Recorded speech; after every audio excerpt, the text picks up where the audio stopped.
আসসালামু আলাইকুম। কেমন আছেন সবাই? আজকে আমরা আরেকটি অঙ্ক শিখব। আজকে আজকে আমরা শিখব পার্ট 2। আমরা আগের পার্টে জেনেছিলাম দশমিক ভগ্নাংশ থেকে দশমিক সংখ্যা রূপান্তর, কিন্তু তার হর এবং লব ছিল সাধারণ সংখ্যা, কিন্তু এবার লব হবে আপনার দশমিক সংখ্যা থেকে দশমিক সংখ্যা ভগ্নাংশ। এখন আমরা এটা কিভাবে আমরা দশমিক সংখ্যায় রূপান্তর করব তা আমরা জানবো পার্ট 2-তে। যদি আপনার বুঝতে সমস্যা হয় তাহলে আপনার পার্ট 1 দেখিবেন। এখন আমরা শুরু করি। এখানে 100 রয়েছে এবং 100-তে রয়েছে 2টি শূন্য।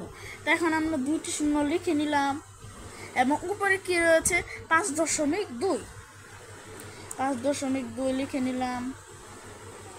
এখন সংখ্যাতে যদি কোনো দশমিক থাকে আমরা কেটে নিব।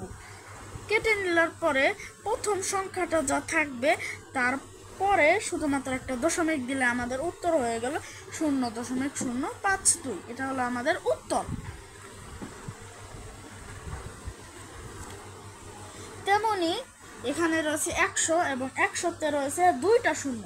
তাহলে এখানে আমরা 2টা শূন্য লিখব। তারপর আমরা লিখব 2.34 2.34 এবং এখানে যে দশমিক রয়েছে এই দশমিকটা কেটে দেব। প্রথম যে সংখ্যা থাকবে তারপরে শুধুমাত্র দশমিকটা দিলে আমাদের উত্তরটা হয়ে গেল 0.0234। এখানেও তাই একই, এখানে 10 রয়েছে এবং 10-এর মধ্যে একটি শূন্য, তাই আমরা একটি শূন্য লিখে নিলাম এবং 2.9 যা রয়েছে তাই লিখে নিলাম 2.9। এখানে যে দশমিক রয়েছে তাই আমরা দশমিকটা কেটে নিলাম এবং প্রথম সংখ্যার পরে দশমিক দিলাম, মানে 0.29। এটা হলো আমাদের উত্তর। এখানে রয়েছে 0.1, হর রয়েছে 100।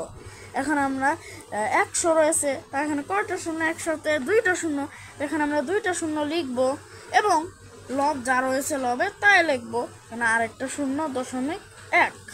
এখানে আমাদের এই সংখ্যা দশমিক রয়েছে, তাই আমরা আগের বারের মতো এখানে দশমিকটা কেটে প্রথম যে শূন্যটা তারপরে শুধুমাত্র দশমিকটা দেবো। তাহলে আমাদের উত্তর আসলো 0.001।